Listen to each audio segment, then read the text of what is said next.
Tadeusz Michalik is a Polish Greco-Roman wrestler. He was born on February 16, 1991. He represented Poland at the 2020 Summer Olympics in Tokyo, winning a bronze medal in the men's Greco-Roman 97 kg event. His older sister Monika Michalik has competed in freestyle wrestling at international level. She won bronze in the 63 kg class at the 2016 Olympic Games in Rio de Janeiro. He took up the sport at age 10 in Tresil, Poland. He says that he is inspired by his older sister Monika's achievements in wrestling and that he wants to emulate the bronze medal she won at the 2016 Olympic Games in Rio de Janeiro. She is my additional motivation. Looking at her medal collection, I want to improve myself as an athlete. Sometimes people want to compare us, but she is far ahead.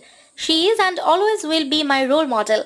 I would like to follow in her footsteps and return from the 2020 Olympic Games in Tokyo with a medal. Then we could celebrate together. It would be something really amazing.